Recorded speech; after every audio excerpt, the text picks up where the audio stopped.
Imehi ko bhikkhave saduhi balehi tamanagatoriya tawako Pensa bayani tamadikando hodi Yano de Chakub yome A aswan limyo ne piso me solo siye Piso ngam yoga ne biro lomyo like me Saduhi balehi Limyo do a aswan option tamanagato piso do Ariya tawako myaswa bhyaya devita tawakaro di Pensa bayani ngam yodo biso do gani tamatikando lomyo mugo yaja like me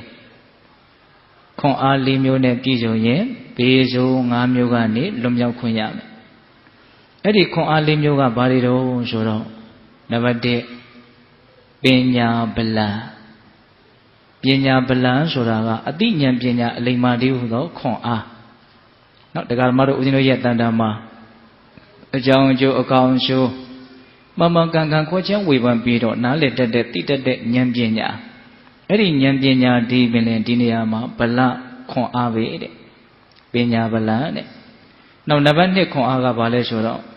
Wiriya bala Wiriya bala sora Jusa atuk chindi udo kon a No Na uzino nabadong kon a ga babyo dong soro Nawazza bala Nawazza bala sora ga Apik kinyin di udo kon a No apik kinna ko ga sa Ibidan aji de kon a demyo No Now nabadi kon a ga bale soro Denga habala No Hori loka luda tatwa amyaru ye poma Chimien taupan jin sore kon a No denga ha deya sora ga Tatwa ye poma chimyao taupan ne tabo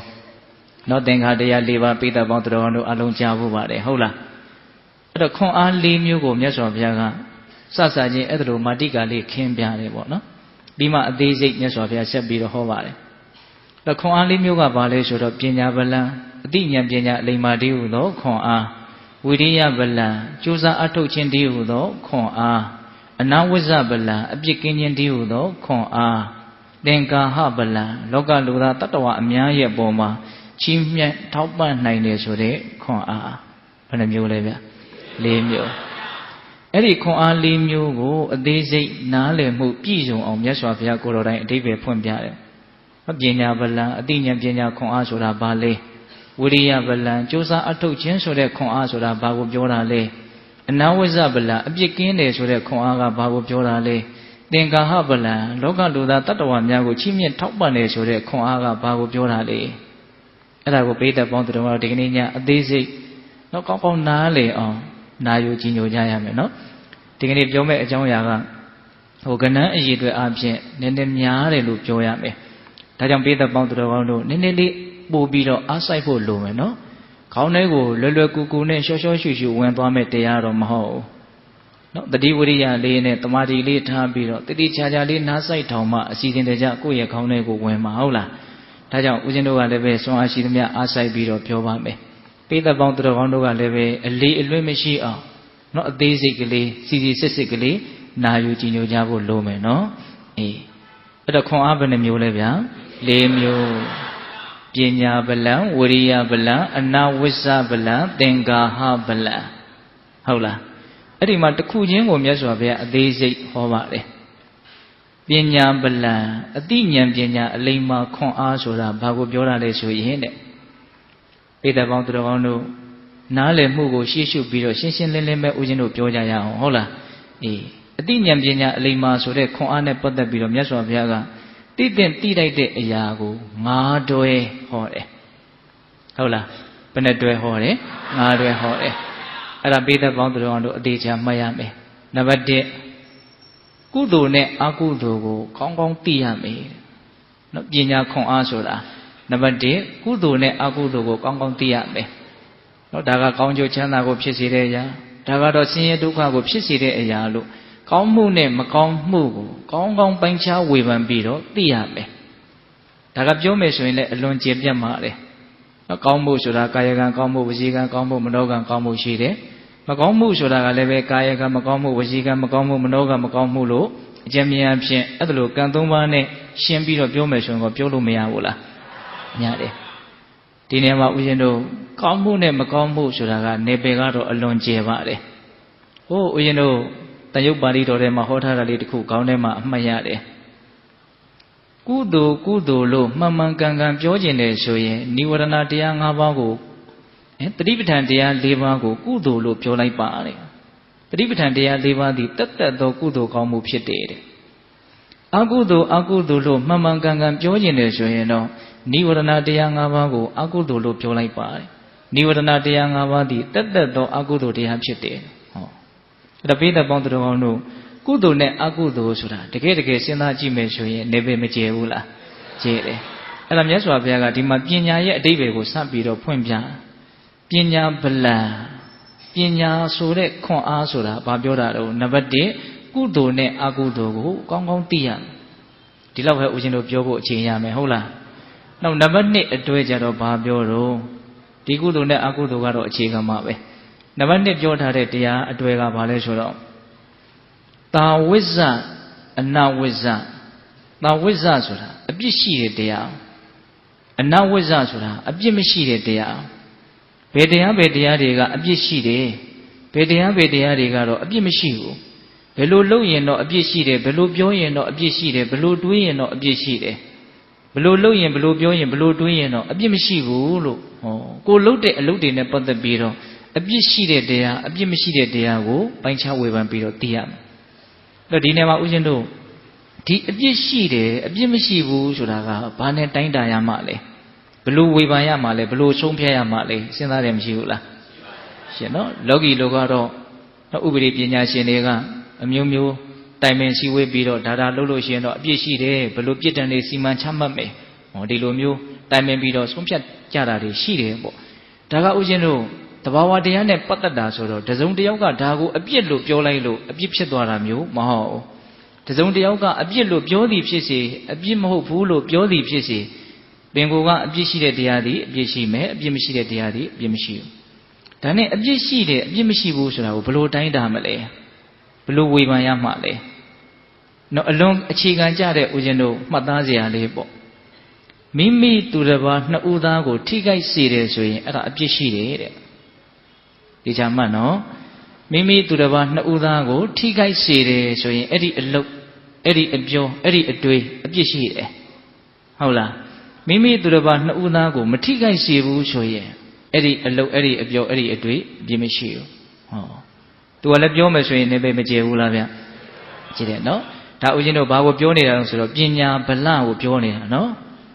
နံပါတ်1သိရမယ့်အတွဲကတာဝိဇ္ဇအနာဝိဇ္ဇအပြစ်ရှိတဲ့တရားရဲ့အပြစ်မရှိတဲ့တရားရဲ့ဒါသိရမယ်နောက်ဦးဇင်းတို့နံပါတ်3သိရမယ့်အတွဲကိုဘာပြောထားတော့ကံနှသုတ်ကတဲ့ကံနှဆိုတာမဲညစ်တဲ့တရား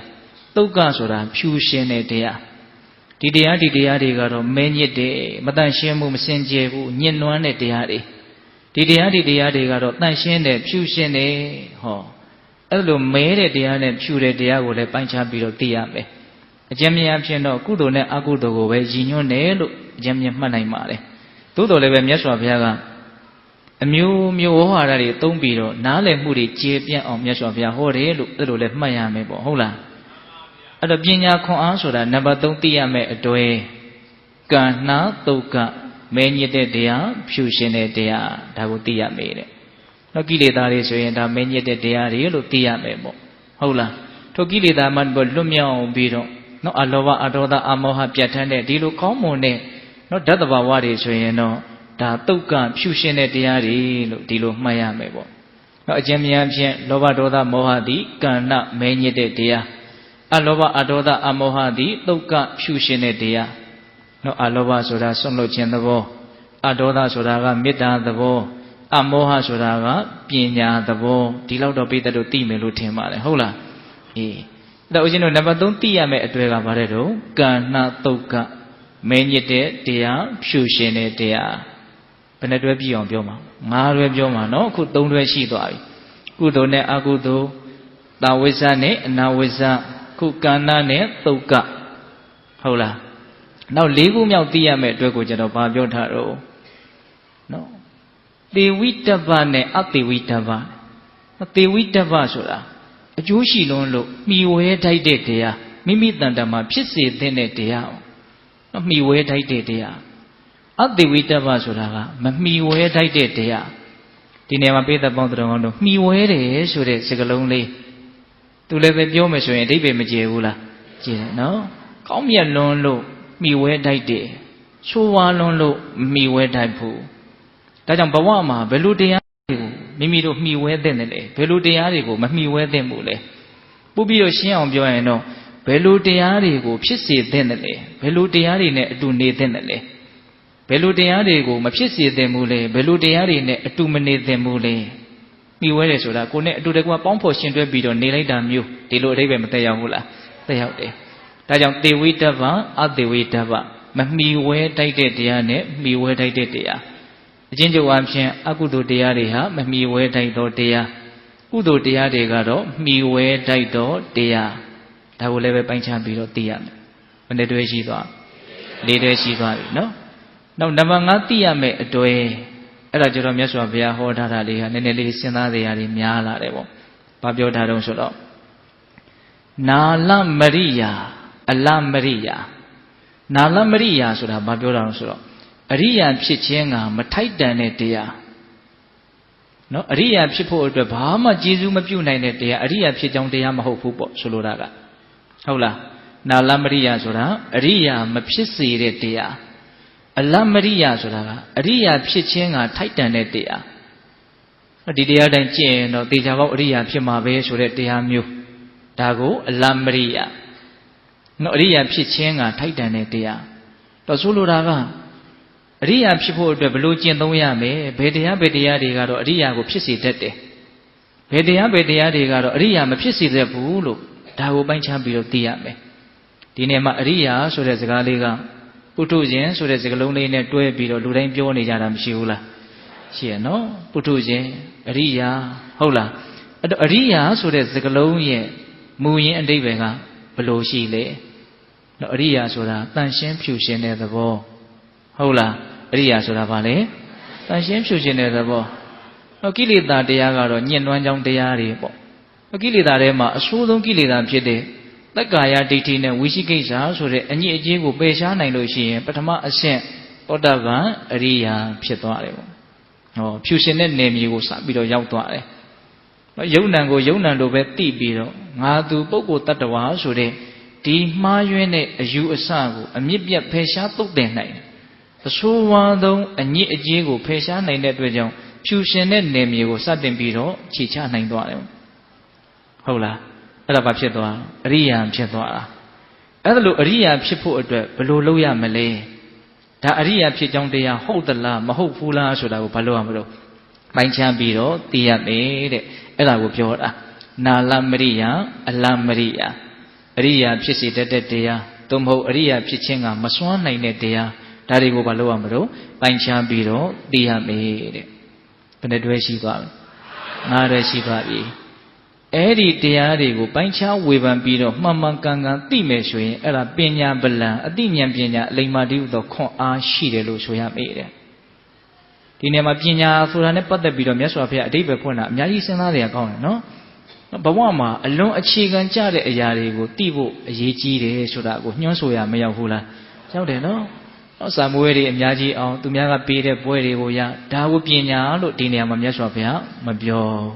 ဟုတ်လားတကယ်တမ်းကကိုယ့်ဘဝမှာဘယ်အလုပ်ကကောင်းတယ်ဘယ်အလုပ်ကမကောင်းဘူးဘယ်အလုပ်ကအကျိုးရှိတယ်ဘယ်အလုပ်ကအကျိုးမရှိဘူးဘယ်အလုပ်ကတော့ညှဉ်းနှွမ်းတယ်ဘယ်အလုပ်ကတော့ဖြူရှင်တယ်ဘယ်အလုပ်ကတော့လှုပ်ထိုက်တယ်ဘယ်အလုပ်ကတော့မလှုပ်ထိုက်ဘူးဘယ်အလုပ်ကတော့တကယ့်ဒုက္ခငြိမ်းချောင်းအရိယာဖြစ်ကြောင်းတရားဖြစ်တယ်ဘယ်အလုပ်ကတော့အရိယာဖြစ်ကြောင်းအလုပ်မဟုတ်ဘူးလို့ဟောအဲ့ဒါလို့သိတာတွေကကိုယ့်အတွက်အကျိုးအများကြီးရှိဖို့နော်လမ်းကြောင်းပေးရမရဘူးလားရောက်တယ်ဒါကြောင့်အလွန်အရေးပါတဲ့အသိဉာဏ်တွေလို့မဆိုနိုင်ဘူးလားဆိုနိုင်တယ်ဒါကြောင့်ပိဿပေါင်းတော်တို့ဒီပညာဗလံဆိုတာနဲ့ပတ်သက်ပြီးတော့ဒီအချက်၅ချက်တနည်းအားဖြင့်၅တွဲ10ချက်ပေါ့နော်ကုသိုလ်နဲ့အကုသိုလ်ဟုတ်လားပြီးတော့ဗာလေသာဝိဇ္ဇနဲ့အနာဝိဇ္ဇကဏ္ဍနဲ့သုတ်ကသေဝိတ္တပနဲ့အသေဝိတ္တပနာလမရိယာနဲ့အလမရိယာ10မျိုး၅တွဲနော်ဒီအတွဲ၅တွဲကိုတော့တည်တည်ချာချာမှတ်ရဘာဖြစ်လို့လဲဆိုတော့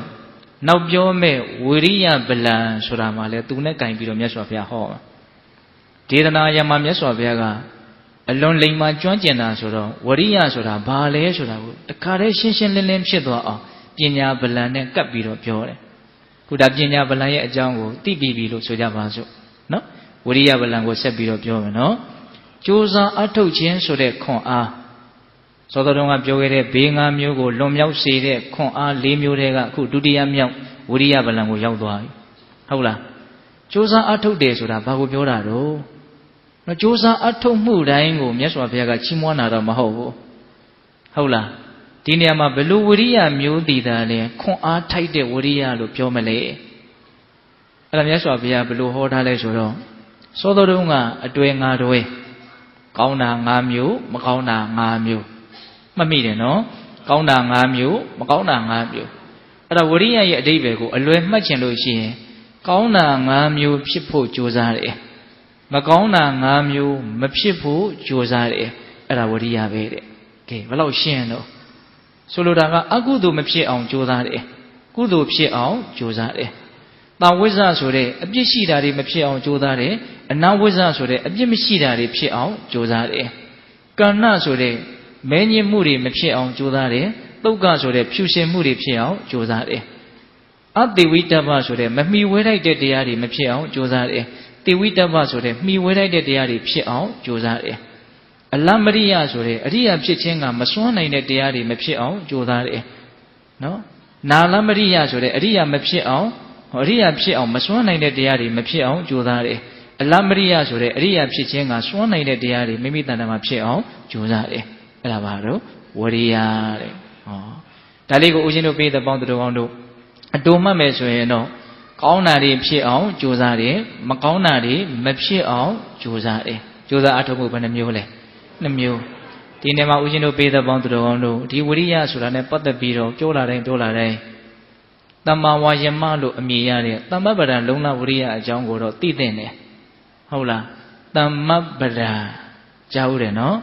ဗောဓိပက္ခိယတရား39ပါးထဲမှာအုပ်စု9စုတည်းကဒုတိယအုပ်စုသမ္မပဒံ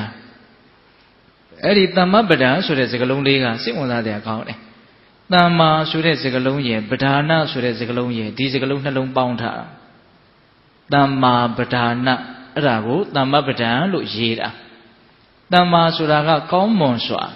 ပဓာနဆိုတာကပြင်းပြင်းထန်ထန်ကြိုးစားတာကောင်းမွန်တဲ့အလုပ်တွေကိုပြင်းပြင်းထန်ထန်ကြိုးစားတာကိုသမ္မပဒံလုံလားလို့ဆိုတယ်အဲ့ဒီသမ္မပဒံလုံလားကဘယ်နှမျိုးရှိတုံးဆိုတော့4မျိုးရှိတယ်တဲ့ဒီခြားခြားမှတ်မယ်နော်နံပါတ်1ဖြစ်ပြီးဖြစ်စေအကုသိုလ်တရားတွေကိုပယ်ရှားနိုင်ဖို့ရပ်တန့်နိုင်ဖို့ကြိုးစားတဲ့ဝရိယမဖြစ်သေးတဲ့အကုသိုလ်တွေကိုမဖြစ်အောင်ကြိုးစားတဲ့ဝရိယအကုသိုလ်နဲ့ပတ်သက်ပြီးတော့ဘယ်နှချက်တော့2ချက်ဖြစ်ပြီးဖြစ်စေအကုသိုလ်တရားတွေကိုပယ်ရှားဖို့ရပ်တန့်ဖို့ကြိုးစားတယ်ဒါကတစ်ချက်မဖြစ်သေးတဲ့အကုသိုလ်တရားတွေကိုဖြစ်ပေါ်ခွင့်မရအောင်ကြိုးစားတယ်ဒါကတစ်ချက်2ချက်နော်ဒါလေးကိုလည်းပဲပြီးတဲ့ပေါင်းသူတော်ကောင်းတို့ကြားပြတ်ပြီးတော့စဉ်းစားကြည့်အောင်တရားဓမ္မတို့ဦးဇင်းတို့မှာတန်တရားတစ်လျှောက်လုံးဆိုတာကိုတတထားလိုက်အောင်ဒီဘဝမှတ်မိတဲ့အချိန်ကစပြီးတော့မှားယွင်းခဲ့တဲ့အလုပ်တွေမှားယွင်းခဲ့တဲ့အပြောတွေမှားယွင်းခဲ့တဲ့အတွေးတွေမကောင်းမှုတွေများစွာလုပ်ခဲ့တာတွေမရှိဘူးလားရှိတယ်အကုသိုလ်တရားတွေရှိတယ်နော်တန်တရားတစ်လျှောက်လုံးလုပ်ခဲ့တာတွေကိုတွက်ကြည့်မယ်ဆိုရင်တော့ဟောလေဒီဆိုတော့ဘုရားကြီးကတော့ပြောတာပဲတတ္တဝါတယောက်စီမှာငရဲကြနိုင်ကြောင်းကံအနန္တရှိတယ်တဲ့တိဋ္ဌံဖြစ်နိုင်ကြောင်းကံအနန္တရှိတယ်အကျိုးပေးခွင့်သာရင်အကျိုးပေးမယ်ဆိုတဲ့အနေအထားမျိုးနဲ့တတ္တဝါရဲ့တန်တန်အစဉ်မှာကမ္မပစ္စယတတ္တိအနေနဲ့အစဉ်ကိန်းပြီးတော့သူလိုက်နေတယ်တဲ့နော်ဥပမာမုတ်ဆိုးရဲ့ခွေးဟာသားကောင်ကိုလိုက်တယ်မမီမချင်းလိုက်မယ်မှီတဲ့နေရာမှာကြိုက်မယ်ဟောအဲ့ဒါလိုပဲတရားဓမ္မတို့ဦးဇင်းရဲ့နောက်ကိုပြုတ်ခဲ့တဲ့မှားယွင်းတဲ့မကောင်းတဲ့အကုသိုလ်ကံတွေကအရှင်လိုက်တယ်အကျိုးပေးခွင့်မသာသေးတော့အခုတတတာနေလို့ရတယ်ပေါ့သူတို့အကျိုးပေးခွင့်သာပြီဆိုတာနဲ့သူတို့အခြေအနေပေးပြီဆိုတာနဲ့ကိုယ့်ကိုစပ်ပြီးတော့နှိမ့်ဆက်မယ်ဟုတ်လားအဲ့တော့ဘာလဲဆိုတော့အကုသိုလ်တရားတွေပြုခဲ့တာတွေဟာလက်လက်ဆက်ဆက်မျိုးစီများသဖွယ် ရေနဲ့မြေနဲ့လေနဲ့အလင်းရောင်နဲ့တွေ့ရင်အပင်ပေါက်လိုက်မယ်ဆိုပြီးတော့သူတို့အရင်သက်ပြင်ဆင်ထားတယ်လို့မျိုးမရှိဘူးလားဘယ်အကုသိုလ်ကံကိုမှတရားဓမ္မတို့ဦးဇင်းတို့တွေဟာမဖြစ်စည်းရသေးဘူးဟုတ်လားဒါကြောင့်ဖြစ်ပြီးဖြစ်စေအကုသိုလ်တရားတွေကိုဖျက်ဆီးပစ်ဖို့ရက်တန့်ဖြစ်ဖို့ကြိုးစားရမယ်နော်ဖြစ်ပြီးသားအကုသိုလ်တွေကိုဖျက်ဆီးနိုင်ရမယ်နော်ဖြစ်နေတဲ့အကုသိုလ်ကိုရက်တန့်နိုင်ရမယ်နှမျိုးနော်ဒါကဦးဇင်းတို့မဖြစ်သေးတဲ့အကုသိုလ်ကိုမဖြစ်အောင်ကြိုးစားတဲ့အပိုင်းတောင်မရောက်သေးဘူးဟုတ်လားတပိဿပေါင်းသူတော်ကောင်းတို့ဦးဇင်းတို့တွေဖြစ်ခဲ့တဲ့အကုသိုလ်ကံတွေဟာစူးစူးဝါးဝါရှိနေတယ်ဆိုတာကိုအရင်လက်ခံထားမှဒါတွေဟာဖြစ်စည်းပြစ်ဖို့လိုအပ်တယ်ဆိုတဲ့အတွေးလာမှာပေါ့ဒါဆိုကြပါစို့ဖြစ်ခဲ့တဲ့အကုသိုလ်တွေတဲကကြောက်စရာအကောင်းဆုံးကတော့အပေချနိုင်သည့်အထိဆိုးဝါးတဲ့အကုသိုလ်ကံတွေပါပဲတခြားသောအကုသိုလ်ကံတွေကိုမဖျက်ဆီးရတာထက်အပေချနိုင်တော့သည့်အထိဆိုးဝါးတဲ့အကုသိုလ်ကံတွေကိုမဖျက်ဆီးရသေးတာကပို့ပြီးတော့စိုးရင်စရာရှိတယ်ပေါ့အဲ့တော့ဦးဇင်းတို့တကယ်လို့ဝိပဿနာတရားကိုကြိုးစားအထောက်လို့သောတပတ္တိမဉ္ဇဉ်ကိုရမယ်ဆိုရင်အတိတ်တန်တရားတစ်ခွင်ကဒီကနေ့အထိကိုမှားခဲ့တဲ့အကုသိုလ်ကံတွေတဲကအပေချနိုင်သည့်အထိဆိုးဝါးတဲ့အကုသိုလ်ကံတွေကတခါတည်းပျက်စီးသွားတယ်ဒါကတော့အရိယာမဉ္ဇဉ်ရဲ့အစွမ်းပေါ့အဲ့တော့အလုပ်တစ်ခုလုပ်တယ်ဆိုတာအဲ့ဒီရည်ရွယ်ချက်ပါရမယ်ပေါ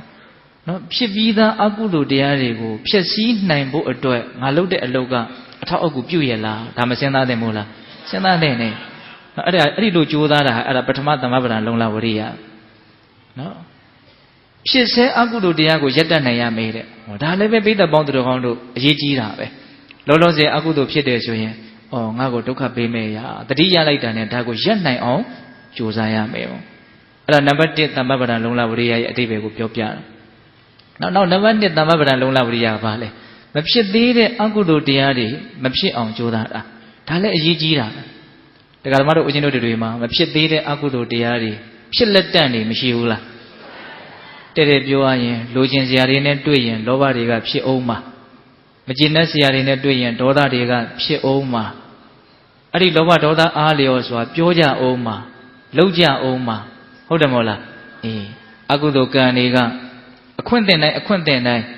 အနုတ္တယကိလေသာကိုမပယ်ရသေးတော့ဖြစ်လက်တန့်နေအများကြီးမရှိဘူးလားရှိတယ်ဘယ်လောက်ထိဖြစ်နိုင်ကြီးရှိမယ်လို့ထင်လဲပုထုဇဉ်တရားအနေနဲ့နော်ဦးဇင်းတို့ဒီမှာဟောဖို့ပါတယ်ပညာရှိဆိုသည်မှာဆိုပြီးတော့ဗဟုဓာတုကသုတ်တံအဲ့ဒီသုတ်တံထဲမှာမြတ်စွာဘုရားကသောတပတ္တိမဉ္ဇဉ်ကိုရပြီးသားပုဂ္ဂိုလ်နဲ့မရသေးတဲ့ပုထုဇဉ်ပုဂ္ဂိုလ်တို့ရဲ့ကွာခြားချက်နဲ့ပတ်သက်ပြီးတော့ဟောထားတာသောတပတ္တိမဉ္ဇဉ်ကိုရပြီးသားပုဂ္ဂိုလ်သည်တဲ့အ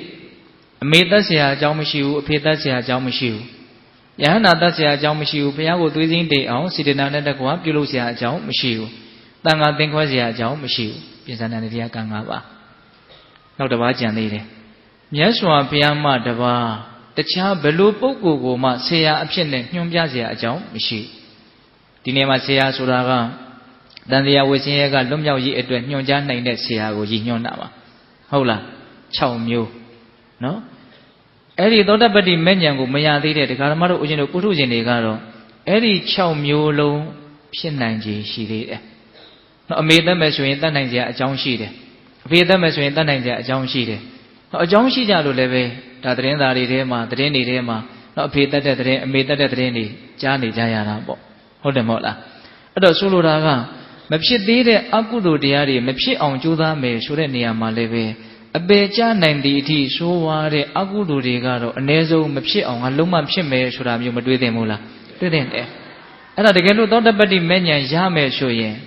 လာမယ့်အနာဂတ်မှာအပေချနိုင်သည့်အထိဆိုးဝါးတဲ့အကုသိုလ်ကံတွေလုံးဝလုပ်เสียအကြောင်းမရှိတော့အဓိကကဘာပြောနေတာတော့ဦးဇင်းတို့ပြောနေတာဘာပြောနေတာတော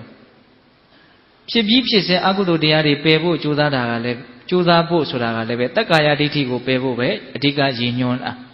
ာမဖြစ်သေးတဲ့အကုသိုလ်တွေမဖြစ်အောင်ကြိုးစားဖို့ဆိုတဲ့နေရာမှာလည်းပဲတက္ကာယဒိဋ္ဌိကိုသာလင်ပယ်ဖို့အဓိကရည်ညွှန်းတာ။ဟောဆိုတက္ကာယဒိဋ္ဌိကိုပယ်လိုက်လို့ရှိရင်မဖြစ်သေးတဲ့အကုသိုလ်တွေတဲကအပယ်ချနိုင်သည့်အထိဆိုးဝါးတဲ့အကုသိုလ်ကံတွေလုံးဝဖြစ်เสียအကြောင်းမရှိတော့ဘူး။ဒါသမ္မပဒံလုံလဝရိယဆိုတာအဲ့ဒါပဲ။ဒါအကုသိုလ်နဲ့ပတ်သက်ပြီးတော့2ချက်ပေါ့နော်။နောက်ကုသိုလ်နဲ့ပတ်သက်ပြီးတော့2ချက်။နောက်မဖြစ်သေးတဲ့ကုသိုလ်တွေဖြစ်အောင်ကြိုးစားတာ။နောက်အထူးသဖြင့်မဉ္ဇဉ်ဆိုတဲ့လောကုတ္တရာကုသိုလ်တန်တရားတစ်လျှောက်လုံးဒီကနေ့တိုင်တစ်ခါမှမဖြစ်ဘူးသေးဘူးအဲ့ဒါကိုဖြစ်အောင်ရည်ရွယ်ချက်နဲ့အားထုတ်ရမယ်ပေါ့ ဖြစ်ပြီးဖြစ်စေကုသိုလ်တရားတွေကိုတိုးတက်ခိုင်မြဲအောင်ကြိုးစားတာကုသိုလ်နဲ့ပတ်သက်ပြီးတော့ဘယ်နှချက်လဲနှစ်ချက်အဲ့ဒါလို့အကုသိုလ်နဲ့ပတ်သက်ပြီးတော့နှစ်ချက်ကုသိုလ်နဲ့ပတ်သက်ပြီးတော့နှစ်ချက်ဒါကိုတမ္ပပဒလုံလဝရိယဒီသုတ္တမမြတ်စွာဘုရားဟောတာကတော့အဲ့ဒါမပါဘူးဒါပေမဲ့အဲ့ဒီအဓိပ္ပာယ်ကိုမသက်ရောက်ဘူးလားသက်ရောက်တယ်စောတော်ကပြောလိုက်တဲ့ငါတွဲကောင်းတဲ့ငါမျိုးဖြစ်ဖို့ကြိုးစားတယ်မကောင်းတဲ့ငါမျိုးမဖြစ်ဖို့ကြိုးစားတယ်ဘယ်လောက်ထိကြိုးစားရမလဲတဲ့ဟောဒါလေးလည်းပဲကြုံလုံးမို့တလက်စတဲ့ပြောအောင်မယ်နော်ဝရိယထားတယ်အကုသိုလ်ကိုပယ်ဖို့ကုသိုလ်ဖြစ်ဖို့ကြိုးစားတဲ့နေရာမှာဘယ်လောက်ထိကြိုးစားတဲ့တယ်လဲဝရိယဤအင်္ဂါ၄ပါးဆိုတာပေတတို့ကြားဘူးတယ်မဟုတ်လားကာမံတဇောစနှာရုစအဋ္ဌိစအဝသိတတုတတိတွေဥပသုတ်တုမန္တလောဟိတံယန္တံပုရိသထာမေနပုရိသဝရိယေနပုရိသပရကမေနပတ္တဗာနတံအပ္ပပုနိတဝံဝရိယတတထာနံဘဝိတတိတဲ့ဒါလေးကအလွန်ရစရာကောင်းပါတယ်ဒီဘက်ကဘာပြောတော့အရေးကျွင်းကျင်ကျွင်းမစေအကျော်ကျွင်းကျင်ကျွင်းမစေအယိုးကျွင်းကျင်ကျွင်းမစေအသာအသွေးခန်းကျင်ခန်းသွားပါစေ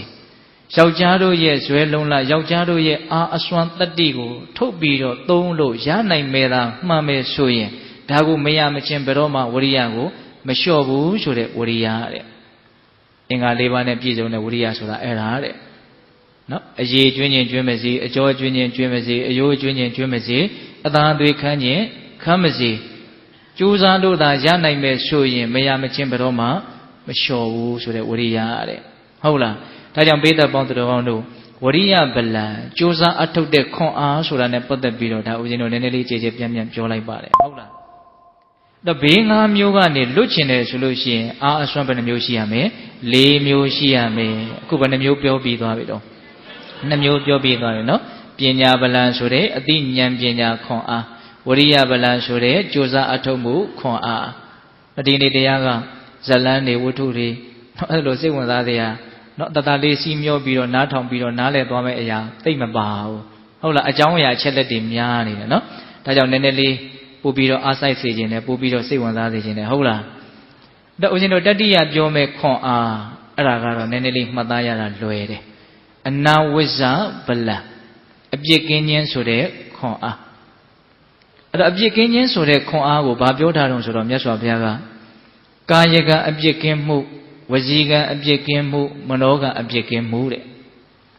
ဆိုလိုတာကကိုယ့်ရဲ့လုပ်ရကြောင်းကိုယ်လည်းပဲမထိခိုက်စေရဘူးသူများလည်းမထိခိုက်စေရဘူးဆိုတဲ့အလုံးမျိုးကိုယ်အပြောကြောင့်ကိုယ်လည်းပဲမထိခိုက်စေရဘူးသူများလည်းမထိခိုက်စေရဘူးဆိုတဲ့အပြောမျိုးကိုယ်အတွေးဟာကိုယ့်ကိုထိခိုက်စေမဲ့အတွေးမျိုးမဖြစ်စေရဘူးသူများကိုထိခိုက်စေမဲ့အတွေးမျိုးမဖြစ်စေရဘူးဒါအချင်းမြင်လေးပြောတာပါအဲ့ဒီမှာတော့မြတ်စွာဘုရားကကာယကံအပြစ်ကင်းမှုဝစီကံအပြစ်ကင်းမှုမနောကံအပြစ်ကင်းမှုလို့ကံ၃ပါးနဲ့ချိန်ထိုးပြီးတော့တခါလဲပြောသွားတယ်အဲ့လိုကံ၃ပါးတန့်ရှင်းတယ်စင်ကြယ်တယ်ဆိုလို့ရှိရင်အဲ့ဒီပုဂ္ဂိုလ်ဟာအနဝိဇ္ဇဗလံအပြစ်ကင်းတယ်ဆိုတဲ့ခွန်အားကိုပိုင်တယ်လို့ဆိုရမေးတဲ့အနဝိဇ္ဇဗလံနဲ့တော့ဒီလောက်ပဲဦးဇင်းတို့ပြောမှာပါဟုတ်လားဒါပေမဲ့ဦးဇင်းတို့ပို့ပြီးတော့ကြည်ကြည်ပြန့်ပြန့်မြတ်စွာဘုရားကိုယ်တော်တိုင်ဆက်ပြီးတော့ဟောတာကသင်္ကာဟဗလအဲ့ဒီတရားမှာတော့အသေးစိတ်ကိုဟောထားတယ်မှတ်လဲမှတ်သားစရာကောင်းပါတယ်အဲ့ဒီသင်္ကာဟဖို့နော်သင်္ကာတရားဘယ်နှပါးရှိတယ်လို့ကြားဖို့တော့များ၄ပါးလို့ကြားဖို့တယ်နော်သင်္ကာဟတရားသင်္ကာဟဆိုတာကလို့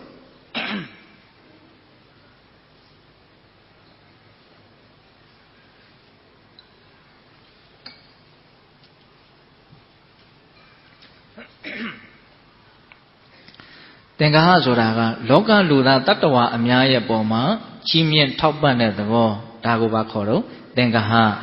ချီးမြှောက်တဲ့သဘော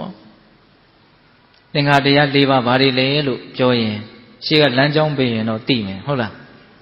ဒါနယေပေယဝိဇ္ဇာယေအဋ္ဌစရိယယေတမာနတ္တတာယေဟောကျော်လည်းပါဠိလိုကြီးပြောသွားတော့ဘာတွေပြောသွားလဲမသိဘူးလို့လူငယ်တွေကစဉ်းစားမှလည်းရှိုးတယ်ဒါမဲ့လို့ဒီလိုပါဠိလေးတွေကတော့နားထဲမှာယင်နေတဲ့နေလို့ဦးဇင်းထင်တယ်ဟုတ်လားဩတို့အလွန်ကြည်ညိုရတဲ့မြတ်စွာဘုရားပြောဆိုသုံးနှုံးသွားတဲ့အသုံးနှုံးလေးတွေဒါလေးကိုနားထဲမှာယင်နီနီလေးရှိအောင်တော့တို့လုပ်မယ်လို့မျက်နှိုးတဲ့စိတ်ကလေးနဲ့နားမထောင်သင့်ဘူးလားဒါနယေပေယဝိဇ္ဇာယေအဋ္ဌစရိယယေတမာနတ္တတာယေပြီးရင်အဓိပ္ပာယ်ကိုရှင်းအောင်ဦးဇင်းကပြောမှာပါဟုတ်လား ဒါနဆိုတာကတော့သိရှင်းဖို့မလိုပါဘူးပေတတို့အလုံးသိပါတယ်ဗမာစကားလုံးလိုဖြစ်နေတော့ပေကံစွန့်ကျဲလှူဒန်းမှုမိမိပိုင်တဲ့ဥစ္စာပစ္စည်းရဲ့အပေါ်မှာစွန့်လွတ်နိုင်တဲ့စိတ်ဓာတ်ကိုအခြေခံပြီးတော့ပေးတယ်ဝေတယ်မျှတယ်ဒါပါခေါ်တော့ဒါနစွန့်လွတ်မှုစေတနာဟုတ်လားအဲ့ဒီဒါနသည်လောကလူသားတတ္တဝါတွေကိုချီးမြှောက်ရာရောက်တယ်ဒါကြောင့်သူသည်သင်္ကဟဘုဟုတ်လားပြီးရင်ဘယ်ဒါနကဒါနထဲမှာအမျက်ဆုံးလဲဆိုတာကိုအသေးစိတ်ထပ်ပြီးတော့မြတ်စွာဘုရားဟောဦးမှာခုလောလောဆယ်တော့ဒါနဆိုတာဘာလဲဒါပဲပြောလိုက်တယ်နောက်ပါလာတော့မြပေယဝိဇ္ဇတဲ့ပေယဝိဇ္ဇဆိုတာကမျက်နှိုးပွေရာချစ်ဖွယ်ရာစကားကိုပြောတတ်တာကိုပြောလိုက်တဲ့စကားကြောင့်ကြားရတဲ့လူရဲ့နာချမ်းသာသွားတာနော်ကြားကောင်းကြောင်နေမကိုဘူးအကျိုးလေးရှိသွားတာနှစ်သက်သွားတာစိတ်ထဲမှာသဘောကျသွားစေတဲ့လေးလေးနက်နက်ကောင်းသွားစေတဲ့စကားမျိုးကိုပြောနိုင်တာပေယဝိဇ္ဇအဲ့ဒီပေယဝိဇ္ဇစကားကောင်းကိုမျက်နှိုးစွာပြောတတ်တဲ့မျက်နှိုးပေါ်ရာပြောတတ်တဲ့အနေအထားလည်းပဲလောကလူသားတတ္တဝါတွေကိုချီးမြှောက်ရမရောက်ဘူးလားရောက်တယ်နော်အလွန်ကောင်းမြတ်တဲ့စကားကိုနားထောင်ရတာအလွန်မှကျင့်တတ်မှုကိုဖြစ်စေကျင့်တတ်မှုတွေမကဘူးအလွန်မှလည်းပဲအကျိုးရှိတယ်ကြားရတဲ့လူပါဆိုကြပါစို့ဒီကာရမတို့ဦးဇင်းတို့အားလုံးရဲ့ပုံမှာမြတ်စွာဘုရားကဘလို့အကျိုးပြုသွားတာလဲလို့မေးရင်စကားကောင်းတွေကိုပဲပြောသွားတာပါဒါအနှစ်ချုပ်ပြောရင်အဲ့လိုပြောလို့မရဘူးလားနော်ဘာလုပ်ရင်ဘာဖြစ်မယ်ဘာမလုပ်ရင်ဘာမဖြစ်ဘူးဒါတွေပဲပြောသွားတာဟုတ်လားဒါကြောင့်ပိဋကပေါင်းသူတော်ကောင်းတို့ပေယဝိဇ္ဇဆိုတဲ့လောကကြီးကိုချီးမြှောက်ထောက်ပံ့ခြင်းတရားတွေဘလို့လဲဆိုရင်မျက်နှိုးပွေရာနော်နာယူပွေရာအလွန်ကောင်းမြတ်တဲ့စကားကိုပြောဆိုပေးတာအဲ့ဒါပေယဝိဇ္ဇလောကကြီးကိုချီးမြှောက်ထောက်ပံ့ခြင်းတစ်မျိုးဒါနရဲ့ပေယဝိဇ္ဇရဲ့ပြီးတော့ဗါတော့အဋ္ဌစရိယအဋ္ဌစရိယဆိုတာသူတော်ဘာရဲ့အကျိုးစီးပွားကိုဆောင်ရွက်ပေးတာလုပ်ပေးတာပြောပေးတာတွေးပေးတာသူတော်ဘာအကျိုးရှိအောင်ကိုယ့်ရဲ့ဘဝကိုယဉ်ဤမြုပ်နှံပြီးတော့လုပ်ပေးတာကိုကျိုးကိုမငဲ့ဘဲနဲ့ကောင်းသားသေးခြင်းနဲ့စိတ်နဲ့နောက်ကံသုံးပါအသုံးချပြီးတော့ပေးတာအဲ့ဒါပါတော့အဋ္ဌစရိယတော့သူများအကျိုးရှိအောင်ဘယ်လိုများလုပ်ပေးရပါမလဲလို့တွေးတယ်လက်တွေလည်းပြောပေးတယ်လုပ်ပေးတယ်အဲ့ဒါမျိုးကိုအဋ္ဌစရိယဒါဟာလောကကြီးကိုချီးမြှင့်တယ်လို့မဆိုနိုင်ဘူးလားလောကဆိုတာအဓိကလူသားတွေပါပဲဟုတ်လားအဲ့လူသားတွေကောင်းကျိုးချမ်းသာရရှိဖို့အတွက်ကာယကံမြောက်ဝစီကံမြောက်မနောကံမြောက်ပြုလုပ်ပေးတာကိုအဋ္ဌစရိယလို့ဒီလိုနားလည်ရမယ်ပေါ့သင်္ခါတရား၃ပါးရှိသွားနော်နောက်၄ခုမြောက်သင်္ခါတရားကဘာလဲတမာနာတတ္တာတဲ့မိမိနဲ့ဓာန်တူထားပြီးတော့ဆက်ဆံတာဒါကလည်းအလွန်အရေးပါတာလို့နားလည်ရမယ်ဓာန်တူမထားဘူးဆိုလို့ရှိရင်ခံရတဲ့လူကအလွန်မှခံရခက်တယ်ဆိုကြပါစို့ဘလောက်ပဲပေးနေနေသူ့ကိုနှိမ်ပြီးတော့နှိမ့်ချပြီးတော့ဆက်ဆံမယ်ဆိုရင်သူပေးတာကိုမဖြစ်လို့သာယူရလိမ့်မယ်သိပြီးတော့မျက်မျက်နှုံနှုံမရှိတော့ဟုတ်တယ်မို့လားစဉ်းစားကြည့်နော်တရားဓမ္မတို့နော်ချိုးသားတဲ့စကားကိုတော့ပြောတယ်ဒါပေမဲ့ကိုယ့်ကိုနှိမ့်ချပြီးတော့ပြောတယ်ဆိုလို့ရှိရင်နားမထောင်ရင်လောကကြီးကိုချီးမြှောက်ခြင်းတယ်ဆိုရင်ဓာန်တူထားတဲ့စိတ်ဓာတ်ကအရေးမပါဘူးလားပါတယ်သူမပါလို့ရှိရင်ရှေ့ရဟာတွေကိုရတဲ့လူကသိပြီးတော့တန်ဖိုးမထားတတ်ဘူးပေါ့သူ့ရဲ့အကျိုးစီးပွားကိုလှုပ်တော့လှုပ်ပေးတယ်ဒါပေမဲ့ကိုကအထက်စီးကြီးကနေပြီးတော့လှုပ်ပေးတယ်ဆိုရင်ဟိုလူကယူတော့ယူခြင်းတယ်ရတော့ရခြင်းတယ်ဒါပေမဲ့ဘာလို့နေတော့ဓာန်တူထားမှုလိုနေတဲ့အတွက်ကြောင့်ဒင်ပြည့်ကြက်ပြည့်ကြီးအရသာမရှိတော့ဒါကြောင့်ပိဋကပေါင်းသူတော်ကောင်းတို့တတ္တဝါတွေကိုတကယ်ချမ်းသာသွားစေခြင်းနဲ့တကယ်ကောင်းသွားစေခြင်းနဲ့ဆိုရင်နောက်ဆုံးတမာနတ္တာဆိုတာလေးလည်းအရေးမကြီးဘူးလားကြီးကြီးတယ်နောက်ပေးဖို့လည်းလိုတယ်နော်ချိုးသားတဲ့စကားကျိုးရှိတဲ့စကားကိုလည်းပြောဖို့လည်းလိုတယ်တကယ်လည်းပဲကိုယ်ဒီလက်ရောက်လှုပ်ပေးဖို့လည်းလိုတယ်အဲ့လိုလှုပ်ပေးတဲ့ကိစ္စတွေထဲမှာတမာနတ္တာဓာန်တူထားဖို့လည်းလိုသေးတယ်ဒါဆိုရင်တော့ပြည့်စုံသွားပြီဘယ်နှမျိုးတော့၄မျိုးလောကကြီးကိုချီးမြှောက်တယ်ဆိုတာဒါပဲအဲ့တော့ဒီနေရာမှာမြတ်စွာဘုရားကဒီသင်္ခါတရား၄ပါးနဲ့ပတ်သက်ပြီးတော့ဘယ်လောက်အလေးထားလဲဆိုတာ ਨੇ စဉ်းစားကြရလေးပေါ့လေအသေးစိတ်ထပ်ပြီးတော့ဟောပြန်နေဗျဒါနရေပေယဝဇ္ဇရေအဋ္ဌစရိယရေတမာနာတ္တရေအခုအဓိပ္ပာယ်၄မျိုးပြောပြီးပြီနော်အဲ့ဒီမှာဘလို့အသေးစိတ်ဟောလဲဆိုတော့အဲ့ဒီဒါနထဲမှာလေးပဲတဲ့ဘယ်ဒါနကအမျက်ဆုံးလဲဆိုရင်ဓမ္မဒါနကအမျက်ဆုံးပါတဲ့ပစ္စည်းဝတ္ထုတွေပေးတယ်စားစရာပေးတယ်ဝတ်စရာပေးတယ်နေစရာပေးတယ်စေဝါပေးတယ်ဟုတ်လားအဲ့ဒီပေးခြင်းတွေထဲမှာ ဓမ္မဒါနဆိုတဲ့အသိဉာဏ်ကိုဖြစ်စေတဲ့နော်တရားအလှကိုပေးလူချင်းဟာအမျက်ဆုံးပဲဘာဖြစ်လို့ဆိုတော့ကျန်တာတွေကိုရလို့ဖြစ်ရတဲ့အကျိုးရှိွားတဲ့တရားကိုရလို့သိလို့ဖြစ်ရတဲ့အကျိုးရှိွားကအလွန်ကြီးကျယ်တာကိုဟုတ်လားဒါကြောင့်ဘာတွေကိုဘလောက်ပဲပေးအသိဉာဏ်ကိုဖြစ်စေတဲ့တရားကိုပေးတာကိုမမေ့ဘူးသဘောပေါက်လားဗျဟေးဒါကြောင့်ပေးတဲ့ပေါင်းတော်အောင်တို့ဒါကဘလို့လေးနှိုင်းကြည့်ရင်ပို့ပြီးတော့စိတ်ထဲမှာရှင်းနိုင်တယ်ဆိုတော့ကျန်တာတွေကြောင့်ဖြစ်မဲ့ချမ်းသာဒုက္ခတဲ့တရားကိုသိလို့ဖြစ်ရမဲ့ချမ်းသာဒုက္ခဒီအကျိုးနှစ်ခုကိုနှိုင်းရှင်လိုက်မှဩတရားကိုသိကြတာဟာဘလောက်မွန်မြတ်တယ်လဲဆိုတာမပေါ်လွင်ဘူးလားပေါ်လွင်တယ်တော့ဒီနေရာမှာဦးဇင်းတို့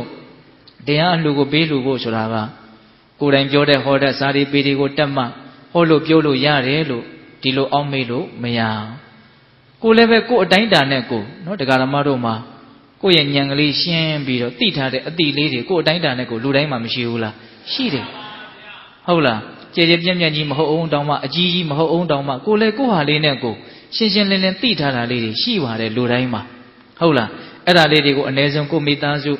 ကိုရွှေမျိုးကိုဝန်းကျင်ကိုနီးစပ်ရမှာနော်မတိမတာဖြစ်စေတိတိတာတာဖြစ်စေဖြတ်မယ်ဝေမယ်ပြောမယ်ဆိုမယ်ဆိုလို့ရှိရင်ဒါအလွန်မွန်မြတ်တဲ့အလှူထဲမှာတနည်းအားဖြင့်လောကကြီးကိုချီးမြှင့်ခြင်းတွေထဲမှာအကောင်းဆုံးအမြင့်မြတ်ဆုံးချီးမြှင့်ရမရောက်ဘူးလားရတယ်နော်ဒါနဆိုတဲ့သင်္ခါတရားထဲမှာဓမ္မဒါနဆိုတဲ့သင်္ခါတရားကအမြတ်ဆုံးပါဒါသတိထားစရာပေါ့တော့ဒီနေရာမှာဦးဇင်းတို့မင်းကုန်းစတော်ဘုရားကြီးမဟာဗုဒ္ဓဝင်ကျမ်းထဲမှာထည့်ရေးတာလေးတစ်ခုကိုအမှတ်ရတယ်ပေါ့ဓမ္မဒါနကိုပြုကျင်တယ်ငါလည်းဘာမှလည်းမပြောတတ်ဘူးစာလည်းဘာမှလည်းမရေးတတ်ဘူးဘယ်နဲ့လုပ်မလဲအဲ့လိုဆိုလို့ရှိရင်တဲ့မမှန်ကန်ကန်သူများရေးသားထားတဲ့ပြောဆိုထားတဲ့တရားတွေကိုနော်စာအုပ်အနေနဲ့ဝယ်ပြီးတော့လှူတာမျိုးတရားကိုယ်တွေနဲ့ဝယ်ပြီးတော့လှူတာမျိုးနော်တရားပွဲတွေဘာတွေဖြစ်အောင်ဖန်တီးတာမျိုးဒီလိုလုပ်ခြင်းဟာလည်းပဲဓမ္မဒါနကိုပြုလုပ်ရရောက်တယ်လို့ဆိုတော့ကြီးကအဲ့လိုရေးပြတယ်အဲ့မှာ तू ကဘလို့ဥမာပေးပြီးတော့ရေးထားတော့ဆိုတော့ဆရာဝန်မဟုတ်လို့ယောဂပျောက်ဆေးကိုဒါတိုင်းမပေးနိုင်တော့မှဘလို့လုပ်ရင်တော့ယောဂပျောက်နိုင်တယ်လို့ယောဂပျောက်ကြောင်းနီလန်းကိုရေးပေးမယ်ဆိုရင်လည်းပဲဒါယောဂကိုပျောက်စေသူလို့သာဆိုတဲ့နေတဲ့အဲ့ဒီလိုလေးဥမာပေးပြီးတော့ဆိုကြီးကရေးတယ်ဟုတ်လားဒါကြောင့်ပေးတဲ့ပေါင်းတော်အောင်တို့လွန်မွန်မြတ်တဲ့လောကကြီးကိုချီးမြှင့်ခြင်းဓမ္မဒါနကိုဖြစ်ခြင်းတယ်ဆိုရင်ဤမျိုးစုံကနေနော်ကြိုးစားအထောက်မယ်ဆိုရင်မရနိုင်ဘူးလားရနိုင်တယ်ဒါဒါနဆိုတဲ့သင်္ခါတရားနဲ့ပတ်သက်ပြီးတော့မြတ်စွာဘုရားရဲ့အသေးစိတ်ဟောပြချက်ပေါ့နော်နောက်ဦးဇင်းတို့ပေယဝိဇ္ဇတဲ့ဟောလောကကြီးကိုချီးမြှင့်ထောက်ပံ့ခြင်းဒုတိယသင်္ခါတရားအဲ့ဒီပေယဝိဇ္ဇချစ်ပွယ်စကားကိုပြောတယ်ဆိုတာထဲမှာဘယ်လိုစကားဟာဘယ်လိုပြောခြင်းဟာအမျက်ဆုံးဖြစ်မလဲတဲ့အဲ့ဒါကိုကျတော့မြတ်စွာဘုရားဘယ်လိုဟောလဲဆိုတော့တေချာနာထောင်နော်နာယူလိုတဲ့လူကိုတဲ့ထက်ခါတရားစကားကိုပြောပေးခြင်းသည်အမြင့်မြတ်ဆုံးသောပေယဝိဇ္ဇပါတဲ့နာယူလိုတဲ့သူကိုဆိုတာလေးကပါသေးတယ်နော်မနာယူလိုတဲ့လူကိုထက်ခါပြောနေရင်အဲ့ဒါကပေယဝိဇ္ဇမဖြစ်နိုင်ဟုတ်တယ်မဟုတ်လားသူကလည်းပဲနာယူလိုတဲ့စိတ်ကရှိအောင်မှအဲ့ဒီနာယူလိုတဲ့လူကိုမြတ်စွာဘုရားဟောထားတဲ့တရားဒေသနာတွေကိုထက်ခါပြောပေးခြင်းသည်အမြင့်မြတ်ဆုံးအကောင်းမွန်ဆုံးသောပေယဝိဇ္ဇချစ်ပွယ်စကားမျက်နှိုးပွယ်စကားဆိုအဲ့ဒါမှအစစ်အမှန်ဟုတ်လားဒီနေရာမှာနာယူလိုတဲ့လူဆိုတာလည်းသတိထားဖို့တော့လိုတာပေါ့ဦးဇင်းတို့အင်္ဂုတ္တောထဲမှာဒုက္ခထာသုတ်တံဆိုတာရှိတယ်ယုံကြည်မှုမရှိတဲ့လူကိုယုံကြည်မှုနဲ့ဆက်တာသွားပြောရင်နားမထောင်ဘူးသူ့အတွက်မကောင်းတဲ့စကားဖြစ်တယ်နှမျောတဲ့လူကိုပေးကမ်းဖို့နဲ့ပတ်သက်ပြီးတော့သွားပြောရင်နားမထောင်ခြင်းဘူးကိုချင်းမကောင်းတဲ့လူကိုကိုချင်းတရားနဲ့ပတ်သက်ပြီးတော့သွားပြောရင်နားမထောင်ခြင်းဘူးနော်ဘုဟုတုတ္တမရှိတဲ့လူကိုတုတ္တနဲ့ပတ်သက်တဲ့စကားတွေသွားပြောရင်နားမထောင်ခြင်းဘူးနော်အတိအလိမ်မှာဉာဏ်ပညာမရှိတဲ့လူကိုအတိအလိမ်မှာဉာဏ်ပညာနဲ့ပတ်သက်တာသွားပြောရင်နားမထောင်ခြင်းဘူးလို့မြတ်စွာဘုရားဟောထားတာရှိတယ်ဟုတ်လားဒါကြောင့်အကောင်းဆုံးပေယဝိဇ္ဇဖြစ်ဖို့အတွက်ပထမရွေးချယ်ရမှာကနာယူလိုတဲ့သူတန်ဖိုးထားတဲ့သူနော်အဲ့ဒီလိုလူကိုဘာလို့ပေးရမလို့နော်မြတ်စွာဘုရားရဲ့တရားဒေသနာတွေကိုထက်ခါတဲ့ဒါလေးကပါသေးတယ်နော်ဒါကြောင့်ပေးတဲ့ပေါင်းတော်အောင်တို့ပေယဝိဇ္ဇဆိုတာအမြင့်မြတ်ဆုံးဆိုတာကိုအဲ့လိုမြတ်စွာဘုရားခွဲခြမ်းပြီးတော့ဟောတယ်ဟုတ်လားဒါနရဲ့ပေယဝိဇ္ဇရဲ့ပြီးတော့ပါလားတော့အဋ္ဌစရိယသူတစ်ပါးရဲ့အကျိုးစီးပွားကိုဆောင်ရွက်ပေးခြင်းဆိုတဲ့လောကကြီးကိုချီးမြှောက်တတ်တဲ့တရားအဲ့ဒီအဋ္ဌစရိယထဲမှာဘယ်အဋ္ဌစရိယအမြင့်မြတ်ဆုံးလဲတဲ့ဟောလာပြန်ပြီအဲ့ဒါကိုကျတော့မြတ်စွာဘုရားဘယ်လိုဟောလဲဆိုတော့ လေးမျိုးထပ်ပြီးတော့မှတ်ရဦးမယ်ဗျဒီနေ့တရားကကဏ္ဍနေများတယ်နော်တတ္တာသီလစာကပညာလေးမျိုးတရားတရားမရှိတဲ့လူကိုတရားတရားရှိအောင်ပြောပေးခြင်းသည်သူ့ရဲ့အကျိုးစီးပွားကိုဆောင်ရွက်တာတွေထဲမှာအကောင်းဆုံးဆောင်ရွက်ခြင်းပဲတဲ့ဟောနော်တရားတရားမရှိတဲ့လူယုံကြည်မှုမရှိတဲ့လူပေါ့နော်ဘုရားတရားတန်ခါယတနာမြတ်သုံးပါးရဲ့ကိုကံကံရဲ့အကျိုးဒါတွေကိုယုံကြည်မှုအားနည်းနေတဲ့လူကိုယုံကြည်မှုအားကြီးလာအောင်ပြောပေးခြင်းသည်သူ့ရဲ့အကျိုးစီးပွားကိုဆောင်ရွက်တဲ့နေရာမှာတော့အကောင်းဆုံးအကျိုးစီးပွားဆောင်ရွက်ပေးခြင်းတတ္တပြီးတော့ဘာလို့သီလကိုကျင့်တရားမကောင်းတဲ့လူကိုကိုကျင့်တရားကောင်းအောင်အကျိုးသင့်အကြောင်းတဲ့မင်းဒါတွေပျက်စီးနေရင်တော့ပိစုပန်လည်းပဲမင်းမချမ်းသာနိုင်ဘူးတန်တရားလည်းမချမ်းသာနိုင်ဘူးအစရှိသဖြင့်ကိုကျင့်တရားပြည့်စုံခြင်းကြောင့်ရရှိမဲ့အကျိုးကျေးဇူးကိုကျင့်တရားပျက်စီးခြင်းကြောင့်ဖြစ်ပေါ်လာမဲ့အပြစ်အနာစာဒါတွေကိုထောက်ပြပြီးတော့တဘာဝကြကြပြောပြီးတော့ကိုကျင့်တရားကောင်းတဲ့လူတစ်ယောက်ဖြစ်အောင်ပြောပေးမယ်ဆိုရင်အဲ့ဒါသူ့ကိုအကောင်းဆုံးသူ့ရဲ့အကျိုးစီးပွားကိုကျင့်သုံးတာဒါအဋ္ဌစရိယကိုအဓိပ္ပာယ်ဖွင့်နေတာနော်အဋ္ဌစရိယသူများအကျိုးစီးပွားကိုလုပ်ပေးခြင်းရတယ်နော်ဒီကနေ့ခေတ်ပရဟိတဆိုတဲ့စကားလုံးကတော်တော်ကြဲကြဲလောင်လောင်ထွက်လာကြတယ်ဒါဝမ်းသာစရာပါပဲဟုတ်လားခုဆိုကြပါစို့ဦးဇင်းတို့ဒီနိုင်ငံမှာရေလွှမ်းတာကြီးကအကြီးကျယ်ဖြစ်ကြတဲ့အခါမှာပို့ပြီးတော့လူတွေရဲ့ကူညီလိုတဲ့စိတ်သူတော်ဘာရဲ့အကျိုးကိုဆောင်ရွက်ပေးလိုတဲ့စိတ်တွေရှိတယ်ဆိုတာပို့ပြီးတော့မသိရဘူးလားသိရတယ်နော်အေးအဲ့တော့ဆက်ပြီးတော့နားလေရမှာကဒီအဋ္ဌစရိယဆိုတာပရဟိတလို့မဆိုနိုင်ဘူးလားဆိုနိုင်တယ်နော်အေးအဲ့ဒီအဋ္ဌစရိယထဲမှာအခုအကောင်းဆုံးအဋ္ဌစရိယကိုမြတ်စွာဘုရားညွှန်ကြားနေတာတရားတရားမရှိတဲ့လူကိုတရားတရားရှိဖို့ပြောပေးခြင်းသီလမရှိတဲ့လူကိုသီလရှိပေးဖို့သီလရှိဖို့ပြောပေးခြင်းပြီးတော့ဗလားတရားသီလစာကပညာစာကနှမျိုးဝင်တော်တဲ့လူကိုပေးကမ်းစွန့်ကြဲခြင်းသိပေါအောင်ပြောပေးခြင်းဒါသူအကျိုးစီးပွားရှိအောင်အကောင်းဆုံးလုပ်ပေးတာဟုတ်လားအေးစာကပြီးတော့ဗလို့ပညာမသိတာနားမလဲတာကိုသိအောင်နားလေအောင်ပြောပေးတာနော်ဒီနေရာမှာဒီဥစ္စာတွေကအခြေချက်ပြောရရင်အရန်ရှည်လျားနိုင်တယ်ပေါ့နော်ပညာရှိအောင်လုပ်ပေးဖို့ဆိုတာဟုတ်လားအဲ့တော့ပိဋကပေါင်းသူတော်ကောင်းတို့သူတော်ရဲ့အကျိုးစီးပွားကိုဆောင်ရွက်တဲ့ကိစ္စမှာကိုယ်မှာဝါသနာပါလာတယ်ပရဟိတစိတ်ဓာတ်တွေပါလာတယ်ဆိုလို့ရှိရင်အမွန်မြတ်ဆုံးသောပရဟိတဖြစ်ဖို့အတွက်အမွန်မြတ်ဆုံးသောအဋ္ဌစရိယဆိုတာကိုနားလည်ထားဖို့မလိုဘူးလားလိုတယ်တရားသီလစာကပညာဒီလေးမျိုးမရှိတဲ့လူကိုရှိအောင်ပြောပေးတာဒီပြောတဲ့ကိစ္စကတော်တော်အရာကျေတယ်လို့မဆိုနိုင်ဘူးလားအေးပို့ပြီးတော့လေးလေးနက်နက်လှုပ်ချင်တယ်ဆိုရင်ရေးတဲ့ကိစ္စပါဒီထဲမှာထည့်လို့မရဘူးလားရတယ်စာရေးတယ်ဆိုတာနော်ပုံသဏ္ဍာန်နဲ့စကားပြောခြင်းလို့မဆိုနိုင်ဘူးလားနော်ဒီပုံသဏ္ဍာန်လေးနဲ့စကားပြောလိုက်တာဟုတ်တယ်မဟုတ်လားကိုသိစီလိုတာကိုသိအောင်နီလန်းတစ်မျိုးနဲ့ကြိုးစားဆောင်ရွက်တာနော်ဒါကြောင့်ပိဋကပေါင်းသူတော်ကောင်းတို့သင်္ဃာတရားဆိုတာနဲ့ပတ်သက်ပြီးတော့မြတ်စွာဘုရားကအဲ့လိုလေးအသေးစိတ်ပြောတယ်နောက်ထပ်ဘာကျမ်းနေသေးတော့အဋ္ဌစရိယပြီးတော့တမာနာတတာကိုယ်နဲ့တန်းတူထားပြီးတော့ဆက်ဆံခြင်းလောကကြီးကိုချီးမြှောက်ခြင်းတစ်မျိုးပေါ့နော်အဲ့ဒီတန်းတူထားပြီးတော့ဆက်ဆံခြင်းထဲမှာဘယ်လိုဆက်ဆံခြင်းကအမျက်ဆုံးလဲတဲ့အဲ့ဒါကိုကြတော့မြတ်စွာဘုရားဘယ်လိုပြောပြလဲဆိုတော့သောတာပန်ပုဂ္ဂိုလ်ဒီသောတာပန်ပုဂ္ဂိုလ်နဲ့တန်းတူဆက်ဆံတယ်တဂရဂံဒီတဂရပုဂ္ဂိုလ်နဲ့တန်းတူဆက်ဆံတယ်အနာဂံဒီအနာဂံပုဂ္ဂိုလ်နဲ့တန်းတူဆက်ဆံတယ်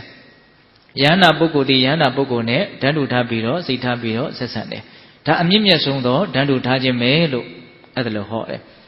ဒါကိုဦးဇင်းတို့ဘယ်လိုနားလည်ရလဲဆိုတော့လူတယောက်ရဲ့အဆင့်အတန်းဆိုတာကသူသိထားတဲ့အသိဉာဏ်ပေါ်မှာမူတည်တယ်လို့ဟောဒီလိုမျိုးပိုင်းခြားလို့မရဘူးလားအဲ့လူတွေကတမန်အဖြစ်အဆင့်အတန်းဒါဘယ်လူအတိုင်းဝိုင်းမှာပဲဖြစ်ဖြစ်ခွဲခြားမှုဆိုတာရှိနေပါတယ်တိတိတသာပဲဖြစ်စေမတိမတာပဲဖြစ်စေခွဲခြားမှုကတော့ရှိပါတယ်နော်သူတို့ကပိုင်ဆိုင်မှုဘယ်လောက်ကြီးတယ်သူတို့ကပိုင်ဆိုင်မှုသိမရှိဘူးဟုတ်လားသူတို့ကတက်ကြွမှုဘယ်လောက်ရှိတယ်သူတို့ကတက်ကြွမှုသိမရှိဘူးအစရှိသဖြင့်အဆင့်အတန်းမျိုးမျိုးခွဲတာမရှိဘူးလားရှိရနော်အဆင့်အတန်းခွဲကျင်တယ်ဆိုရင်တော့ခွဲခြားပြီးတော့မာမနာနဲ့ဆက်ဆံတာကိုရည်ညွှန်းပြောတာမဟုတ်ပါဘူးဟုတ်လားဒီနေ့မှာမြတ်စွာဘုရားခွဲပြတာလေးကဘယ်လိုလေးခွဲပြတော့သောတာပန်တိသောတာပန်နဲ့တဂရဂံတိတဂရဂံနဲ့အနာဂံတိအနာဂံနဲ့ယဟန္တာတိယဟန္တာနဲ့ဒါပဲတူနိုင်တယ်ဟုတ်လားအဲ့တော့ဒါဘာကိုရည်ညွှန်းနေတာတော့ဆိုတော့အတိဉာဏ်ပညာကိုသာလေလူတယောက်ရဲ့အဆင့်အတန်းလို့သတ်မှတ်လို့မရဘူးလားရတယ်ဒါကတော့ဆက်ဆက်မှုရှိလို့ဦးဇင်းတွေးမိတာကိုပြောပြတာပါဟုတ်လားအဲ့တော့ပိဋကပေါင်းသူတော်ကောင်းတို့နောက်ဆုံး Degarmado Ujino being a Mugani, Lumia Pu, Pigeon Yame, Con A Limurega, Kubiolata Valley, Dengaha, Bala, Logajigo, Chimie, Topbanye, so the Con A. The Con Avenue Pidon Daviro, Lemio, a Bienya Balan, so the Adina Bienya Lima Con A. Wuria Balan, so the Josa Atombu, Con A. And now is a Balan, so the Objectimu, Con A. Dengaha Balan, so the Logan do that Tatawari, Boma, Chimia Topbane, Con A. 他路သေးတယ်နော်ဒီဒေသနာကိုဦးဇင်းတို့တည်တည်ချာချာစီစစ်ကြည့်မယ်ဆိုရင်လူဟာကိုယ်တယောက်တည်းအတွက်အလုတ်လုတ်သွားရုံနဲ့မပြည့်စုံဘူးလို့မဆိုနိုင်ဘူးလားသူများအတွက်ပါဖို့မလိုဘူးလားလိုတယ်နော်အဓိကအဲ့ဒီသင်္ကဟဘိုးနဲ့ပြည့်စုံရမယ်ဆိုတာသင်္ကဟဘိုးဆိုတာအဲ့ဒါသူများအတွက်ရှင်းမြင့်ထောက်ပံ့တာသူများအတွက်လှုပ်ရင်းနဲ့ကိုယ့်အတွက်မွန်မြတ်တဲ့အည်အသွေးတွေထွက်လာတာရောမရှိဘူးလားဒါကြောင့်မလို့ဦးဇင်းတို့ဇာတ်ပေထဲမှာပြောထားတာရှိတယ်ဗျသူများအကျိုးကိုဆောင်ရွက်လို့ရှိရင်ကိုယ့်အကျိုးဟာတေချာပေါက်ပြီးကိုပြီးတယ်တဲ့အဲ့ဒါကိုလက်ယုံတန်းပြီးတော့ပြောလိုက်ပါမလွဲနိုင်ဘူးဟုတ်လားအဲ့ဆိုလိုတာကဒီသင်္ဃာဘုံနဲ့ပြည့်စုံအောင်ဒါနကောင်းမှုပေယဝဇ္ဇဆိုတဲ့အမှန်ကန်တဲ့ချစ်ပေါ်ရစကားတွေပြောပေးမှုဟုတ်လားအတ္တစရိယဆိုတဲ့သူတစ်ပါးအကျိုးစီးပွားရှိအောင်ကျင့်သုံးမှုတမနာတတ္တဆိုတဲ့ဒန်းတူထားပြီးတော့ဆက်ဆံမှုဒီအချက်၄ချက်တည်းတကယ်တမ်းကြည့်မယ်ဆိုရင်ဘယ်သူအတွက်လှုပ်တာသူများအတွက်လှုပ်တာသူတစ်ပါးကိုကျမ်းမာဖို့စိတ်ချမ်းသာဖို့အသိဉာဏ်ရှိဖို့ကောင်းကျိုးချမ်းသာနဲ့ပြည့်စုံအောင်မလုပ်ပေးတာတော့ဆောင်ရွက်ပေးတာအဲ့ဒါလို့လုပ်ပေးခြင်းဒီပင်နဲ့ကို့မှာခွန်အားတွေပြည့်သွားသူများကိုလုပ်ပေးရင်လည်းကို့မှာခွန်အားတွေပြည့်စုံသွားတာဘာခွန်အားလဲသင်္ကဟဗလခွန်အားပြည့်စုံသွားတာဒါအများကြီးကျင့်တတ်မှုကိုမရသေးဘူးလားရစေတယ်အဲ့တော့မြတ်စွာဘုရားကအဲ့ဒီခွန်အား၄မျိုးကိုဟောပြီးတော့ယဟန်တို့တဲ့အခုပြောခဲ့တဲ့ခွန်အား၄မျိုးနဲ့သာတတ္တဝါတူတယောက်ဒီပြည့်စုံမယ်ဆိုလို့ရှိရင်နံပါတ်1အာဇီဝိကဘေယအသက်မွေးဝမ်းကြောင်းမှုဘေးကိုကြောက်เสียမလိုဘူးတဲ့နော်ရှာဖွေစားတော့ရတဲ့ကိစ္စကိုကြောက်เสียမလိုဘူးတဲ့ဒီခွန်အား၄မျိုးနဲ့ပြည့်စုံတဲ့ပုဂ္ဂိုလ်ဟာသူကောင်းကောင်းစဉ်းစားတတ်တယ်ဘာဖြစ်လို့ငါဟာဟောဒီအသက်မွေးဝမ်းကြောင်းမှုဘေးကိုကြောက်ရမှာလဲပညာမရှိတဲ့လူတွေဒီသာလဲအသက်မွေးဝမ်းကြောင်းမှုဘေးကိုကြောက်ကြတာကြိုးစားအထောက်မှုမရှိတဲ့လူတွေဒီသာလဲအသက်မွေးဝမ်းကြောင်းမှုဘေးကိုကြောက်ကြတာအပြစ်မကင်းတဲ့လူတွေဒီသာလဲအသက်မွေးဝမ်းကြောင်းမှုဘေးကိုကြောက်ကြတာလောကကြီးကိုမချီးမြှောက်ကြတဲ့လူတွေဒီသာလဲအသက်မွေးဝမ်းကြောင်းမှုဘေးကိုကြောက်ကြတာငါမှအဲ့ဒီခွန်အား၄မျိုးလုံးပြည့်စုံတဲ့အတွက်ကြောင့်ငါလူသည်အသက်မွေးဝမ်းကြောင်းမှုဘေးကိုကြောက်เสียမလိုဘူးလို့သူမှန်မှန်ကန်ကန်သိတယ်တဲ့ဒါကဦးဇင်းတို့လူငယ်တွေကိုဒါလေးကိုကောင်းကောင်းသဘောပေါက်စေခြင်းတယ်ဘဝမှာဆက်ပြီးတော့ရှင်သန်ဖို့အတွက်ရှားကြအဖို့ကြရအုပ်လုပ်ကြကံကြရဥမှာပါဟုတ်လားအေးအဲ့လိုဆိုရင်ဒီခွန်အား၄မျိုးနဲ့သာပြည့်စုံမယ်ဆိုရင်မြတ်စွာဘုရားကအသက်မွေးဝမ်းကြောင်းမှုဘေးကိုကြောက်เสียမလိုဘူးလို့မှန်မှန်ကန်ကန်ပြောထားတာနော်ဒါသတိထားစရာအများကြီးမရှိဘူးလားရှိရနော်ဒါလောကီလို့ဟုတ်လားလူရလို့ဖြစ်လာမယ်တတ္တဝါရလို့ဖြစ်လာဆိုကိုယ့်ရဲ့အသက်ကလေးရှင်သန်ဖို့အတွက်လူတိုင်းဟာမကြိုးစားရဘူးလားကြိုးစားရတယ်အဲ့ဒါတကယ်လို့ဒီခွန်အား၄မျိုးပညာရဲ့ဝရိယရဲ့အပြစ်ကင်းခြင်းရဲ့ချီးမြှောက်ခြင်းရဲ့ဒီ၄မျိုးသာရှိမယ်ဆိုရင်အတ္တမွေးဝမ်းကြောင်းမှုဘေးကိုအဲ့ဒီပုဂ္ဂိုလ်ဟာဘာမှကြောက်စရာအကြောင်းမရှိဘူးကောင်းကောင်းကြော်လွှားသွားနိုင်တယ်အစဉ်ပြေပြေရင်ဆိုင်သွားနိုင်တယ်လို့ဆိုလိုတာဟုတ်လားဒါနံပါတ်1အာဇီဝိကဘေယဘေးကိုကြော်လွှားဖို့ပေါ့နောက်နံပါတ်2ပါတယ်တော့အတ္တိလောကဘေယသူတစ်ပါးကဲ့ရဲ့ရှုံချခံရတယ်ဆိုတဲ့ဘေးနာမည်ပြတ်တဲ့ဘေးဟုတ်လားအချမ်းရံအကျော်စောတွေမဲ့တယ်ဆိုတဲ့ဘေးပေါ့တကယ်လို့သာဒီဘေးဒီခွန်အား၄မျိုးနဲ့ပြည့်စုံမယ်ဆိုရင်အဲ့ဒီပုဂ္ဂိုလ်ဟာဒီခွန်အား၄မျိုးနဲ့ပြည့်စုံတဲ့ပုဂ္ဂိုလ်ဒီဘာမှကဲ့ရဲ့ရှုံချခံရတဲ့အကြောင်းမရှိဘူးတကယ်လို့ကဲ့ရဲ့ရှုံချမယ်ဆိုရင်လည်းပဲကိုယ့်ကိုမလိုလို့သာနဲ့မှားမှားယွင်းယွင်းဆွဆွဲမှုမျိုးနဲ့သာနဲ့ကဲ့ရဲ့ရှုံချမှုမျိုးသူလုပ်နိုင်မယ်အဲ့ဒါဆိုရင်တကယ်အပြစ်မရှိတဲ့အတွက်ကြောင့်ဒီလူကဘာမှစိတ်ထဲမှာထိထိခိုက်ခိုက်ခံစားရတဲ့အကြောင်းလည်းမရှိဘူးတနည်းအားဖြင့်လည်းပဲလူမိုက်တထောင်ကဲ့ရဲ့ရှောင်းလဲလူကောင်းတစ်ယောက်ချီးမွမ်းလျင်ပျောက်ဤဆိုတဲ့စကားလေးရှိတယ်မို့လားသူတွေကဘယ်လိုပဲပြောစောတော်ကခွန်အား၄မျိုးနဲ့သာပြည့်စုံတဲ့ပုဂ္ဂိုလ်ဒီဘာမှနော်အကျော်စောမဲ့စရာအကြောင်းမရှိဘူးဒါကြောင့်ကဲ့ရဲ့ရှုပ်ချခံရတဲ့ဆိုတဲ့ဘေးကိုလည်းပဲဒီလိုပုဂ္ဂိုလ်ဟာဘာကြောက်စရာမှမရှိဘူးကောင်းကောင်းကြော်လွှားနိုင်တယ်ဒါသူ့အတွက်ဒီဘေးမျိုးဆိုင်စရာအကြောင်းမရှိဘူးဟုတ်လားသိက္ခာရှိနေနိုင်တယ်ပေါ့နော်အေးနောက်ဦးဇင်းတို့၃ခုမြောက်ဘေးကဘာပြောတာတော့များ ပရိသတာရိဇဘေးရပရိသတ်ကြားထဲမှာကြောက်ရွံ့ထိတ်လန့်တဲ့ဘေးနော်လူကြားထဲမှာပြောဖို့ဆိုဖို့သွားဖို့လာဖို့ဆိုရင်ကြောက်ရွံ့ထိတ်လန့်နေဆိုတာဒီခွန်အား၄မျိုးနဲ့မပြည့်စုံကြတဲ့ပုဂ္ဂိုလ်တွေသာလင်ကြောက်ရွံ့နိုင်တာတည်တဲ့တည်ထိုက်တာကိုတည်တဲ့ဉာဏ်ပညာရှိမယ်လှုပ်တဲ့လှုပ်ထိုက်တာကိုလှုပ်နိုင်စွမ်းတဲ့ဝိရိယရှိမယ်နော်အပြစ်ကင်းကင်းလည်းပဲဘဝမှာနေထားတယ်ဟုတ်လားပြီးတော့ပါတော့ဗျာလောကကြီးကိုဆွမ်းအားရှိသမျှလည်းချီးမြှောက်ထားတယ်ဒီလိုပုဂ္ဂိုလ်အတွက်နော်လူကြားသူကြားသွားလို့လာလို့ဘာမှကြောက်เสียအကြောင်းမရှိဘူးပိဋကတ်ကြားထဲမှာရဲရင်တယ်ဆိုတဲ့နော်အကျိုးကျေးဇူးကိုမရနိုင်ဘူးလားရနိုင်တယ်ဒါပိဋကတ်ကြားထဲမှာကြောက်တယ်ဆိုတဲ့ဘေးကိုရင်မဆိုင်ခြင်းဘူးဆိုရင်ခွန်အား၄မျိုးနဲ့ပြည့်စုံအောင်ပဲကြိုးစားရမှာနော်ပညာရှိရမယ်ဝိရိယရှိရမယ်အပြစ်ကင်းရမယ်လောကကြီးကိုဆွမ်းအားရှိသမျှချီးမြှောက်ရမယ်အတူတူပြောရင်တော့ဒါပါပဲပညာရှိရမယ်ဝိရိယရှိရမယ်အပြစ်ကင်းရမယ်လောကကြီးကိုတတ်နိုင်သလောက်ချီးမြှောက်ရမယ်ဝါတုတဗ္ဗမင်္ဂလာရခန္တုတဗ္ဗဒေဝတာတဗ္ဗဗုဒ္ဓ ानु ဘာဝေနတရာတုခိဘဝန္တုတိဘဝတုတဗ္ဗမင်္ဂလာရခန္တုတဗ္ဗဒေဝတာတဗ္ဗဓမ္မာ ानु ဘာဝေနတရာတုခိဘဝန္တုတိ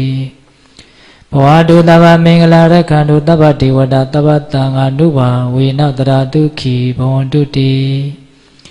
တေတုမာကံသင်တရားနာပိသပေါင်းသူတော်ကောင်းတို့စာတာအာလုံသောတတ္တဝါနန္ဒတို့အားသဗ္ဗမင်္ဂလံလောကီလောကုတ္တရာကောင်းဆိုသမျှမင်္ဂလာဝဝတိဘဝတုကောင်းစွာမသွေဖြစ်တော်မူကြပါစေတည်းသဗ္ဗဒေဝတာမိမိတို့ခန္ဓာကိုယ်မှာစောင့်ကြနေကြကုန်သောနတ်မိမိတို့အိမ်မှာစောင့်ကြနေကြကုန်သောနတ်မိမိတို့သာသနာမိမိတို့ကဘာမှာစောင့်ကြနေကြကုန်သော